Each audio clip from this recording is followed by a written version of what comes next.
శ్రీశ్రవణ ఛానల్‌కి చిన్నారులందరికీ, శ్రోతలందరికీ కూడాను మరొక్కసారి స్వాగతం. ఈరోజు మనం చెప్పుకోబోయే మరొక మహర్షి, ఫేమస్ మహర్షి ఎవరు అంటే విశ్వామిత్ర మహర్షి. పురాణ ఇతిహాసాల్లో ప్రముఖ వ్యక్తిగా పేరు పొందినవాడు ఈ విశ్వామిత్రుడు. అతను గాధి కుమారుడు. కుశనాభుని వంశంలోని వాడితను. కుశనాభుని కుటుంబంలో జన్మించడం వల్ల అతనికి కౌశికుడు అనే మరో పేరు కూడా ఉందన్నమాట. ఇతడు పాలించిన రాజ్యం కన్యాకుబ్జం. కొంతకాలానికి విశ్వామిత్రుడు రాచరికం వదిలిపెట్టి ఋషయ్యాడు. విశ్వామిత్రుడు బాల్యం నుండి కూడాను సమస్త రాజభోగాలు అనుభవిస్తూ పెరుగుతున్నాడనమాట. ఈ విశ్వామిత్రుడు రాజరికం వదిలిపెట్టి ఋషయ్యాడని అనుకున్నాం కదా! అసలు ఇతను రాజు అన్న విషయం ఇక్కడ తెలుస్తుంది కదా! ఈయన చరిత్ర ఏంటో మనం తెలుసుకుందాం ఇక్కడ. భృగువంశం వాడైన రుచిక మహర్షి గాదిరాజుని అతని కూతురు సత్యవతినిచ్చి పెళ్లి చేయమని అడిగాడు. గాదిరాజు తెల్లటి రంగుతోటి నల్లటి రంగు చెవులున్న గుర్రాన్ని తెస్తే చేస్తానన్నాడు. ఇదంతా కూడా మనం రుచికుడి గురించి చెప్పుకున్నప్పుడు అనేక మార్లు చెప్పుకున్నాం ఈ విషయం గురించి కదా!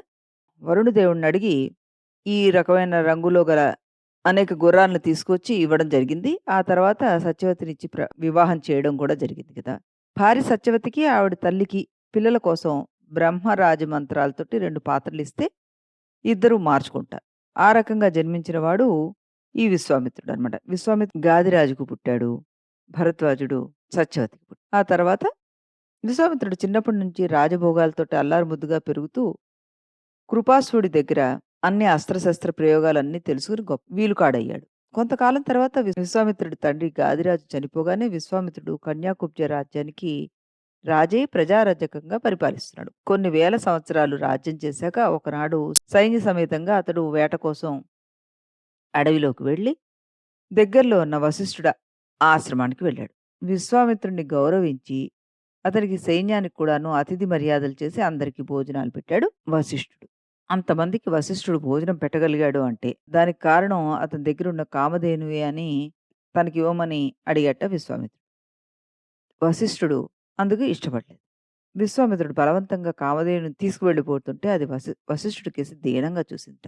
అప్పుడు వశిష్ఠుడు అతని దగ్గర సైన్యం ఉంది. నాకు నువ్వు తప్ప ఏముంది? నిన్ను నువ్వు రక్షించుకోవడానికి అనుమతిస్తున్నాను అన్నట్ట. వెంటనే కామధేనువులోంచి వేల వేల సైనికులు పుట్టి విశ్వామిత్రుడి సైన్యాన్ని నాశనం చేసేసారు. దాన్ని భరించలేక విశ్వామిత్రుడు రాజ్యం వేరే వాళ్ళకిచ్చి హిమాలయాలకు వెళ్ళి శివుని గురించి తపస్సు చేశాడు. శివుడు ప్రత్యక్షమై విశ్వామిత్రుడికి కావలసిన అస్త్రాలు శస్త్రాలు అన్నీ ఉపదేశించాడు. విశ్వామిత్రుడు మళ్ళీ వశిష్ఠుడి మీద యుద్ధానికి వెళ్ళాడు. వశిష్ఠుడి మీద ఎన్ని అస్త్రాలు శస్త్రాలు వేసినా అవి పనిచేయలేదు. చివరికి బ్రహ్మాస్త్రాన్ని వేసేట. వశిష్ఠుడు దాన్ని మింగేసి బ్రహ్మ తేజస్సుతోటి వెలిగిపోయాడు. బ్రహ్మత్వం ముందు క్షత్రియ బలం పనికిరాదని బ్రహ్మత్వాన్నే పొందాలని నిర్ణయించుకున్నాడు ఈ రాజు విశ్వామిత్రుడు. బ్రహ్మ ప్రత్యక్షమే రాజర్షిత్వాన్ని అతనికిచ్చి అదృశ్యమైంది. ఇక్ష్వాకు వంశం రాజైన త్రిశంకుడు వశిష్ఠుడి శాపం వల్ల స్వర్గానికి వెళ్ళడానికి లేక విశ్వామిత్రుడిని ఆశ్రయించాట. విశ్వామిత్రుడు యాగం చేసి త్రిశంకుడిని స్వర్గానికి పంపాడు. కానీ ఇంద్రుడు అతన్ని స్వర్గంలో ఉండడానికి అర్హుడు కాదని కిందకు తోసేశాడు. అది చూసి విశ్వామిత్రుడు అతని కోసం వేరే స్వర్గాన్ని సృష్టించాడు. దాన్ని త్రిశంకు స్వర్గం అన్నారు. అది విశ్వామిత్ర సృష్టి. ఓసారి అంబరీషుడు యజ్ఞం చేస్తుంటే ఇంద్రుడు యజ్ఞపశువుని దాచేశాడు. మునులు నరపశువైనా పర్వాలేదన్నారు. అంబరీషుడు 1,00,000 ఆవుని తీసుకుని ఎవరైనా తన యజ్ఞానికి పశువుగా వస్తాడేమో అని అడుగుతుండగా రుచీకుడు తన కొడుకు సునస్సేపుడిని పంపాడు. సునస్సేపుడు పారిపోయి విశ్వామిత్రుని రక్షించమని శరణు కోడాట. విశ్వామిత్రుడు సునస్సేపుడికి 2 మంత్రాలు చెప్పి పంపించాడు. బలి పశువుగా బలి ఇచ్చే సమయానికి ఆ 2 మంత్రాలు సునస్సేపుడు పలకగానే ఇంద్రాది దేవతలు వచ్చి అతడికి దీర్ఘాయుష్షు, అంబరీషుడికి యాగఫలము ఇచ్చి వెళ్ళిపోయారు. విశ్వామిత్రుడు ఏమైనా సరే ఋషిత్వము, మహర్షత్వము, బ్రహ్మర్షత్వము పొందాలని నిర్ణయించుకున్నాడు. వెంటనే పుష్కర నదీ తీరానికి వెళ్ళి వేల సంవత్సరాలు తపస్సు చేసి బ్రహ్మను మెప్పించి రాజర్షి అయ్యాడు. హిమాలయ ప్రాంతానికి వెళ్ళి వేల సంవత్సరాలు తపస్సు చేసి బ్రహ్మదేవుడితోటి మహర్షత్వాన్ని పొంది విశ్వామిత్ర మహర్షి అయ్యాడనమాట. అక్కడి నుంచి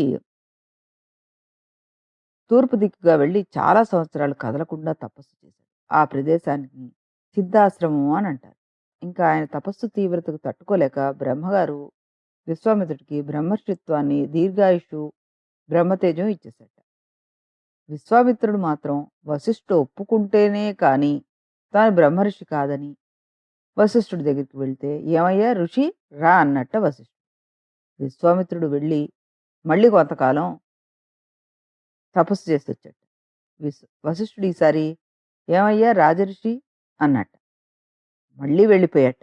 మళ్ళీ తపస్సు చేశాట. వశిష్ఠుడు ఈసారి, "ఏమయ్యా బ్రహ్మర్షి రావయ్యా" అంటూ అతడిని ఆహ్వానించాట. ఎంతో ఆనందంతోటి అప్పుడు వశిష్ఠుడిని పూజించాడు విశ్వామిత్రుడు. వీళ్ళిద్దరూ స్నేహితులైపోయారు. ఈ రకంగా పట్టుదలతోటి అన్నిటినీ జయించి కామక్రోధ లోభ మోహ మదమాశ్చర్యాలన్నిటినీ జయించారు విశ్వామిత్రుడు. అనేక మార్లు తపస్సు చేసి చివరికి బ్రహ్మర్షి అని అనిపించుకున్నాడు వశిష్ఠుడి చేత. భారతీయులందరికీ విశ్వామిత్ర మహర్షి వరప్రసాదమే గాయత్రి మంత్రం. విశ్వామిత్ర ఋషి గాయత్రి ఛందః అని మనం నిత్యం సంధ్యావందనంలో జపిస్తూ ఉంటాం కదా!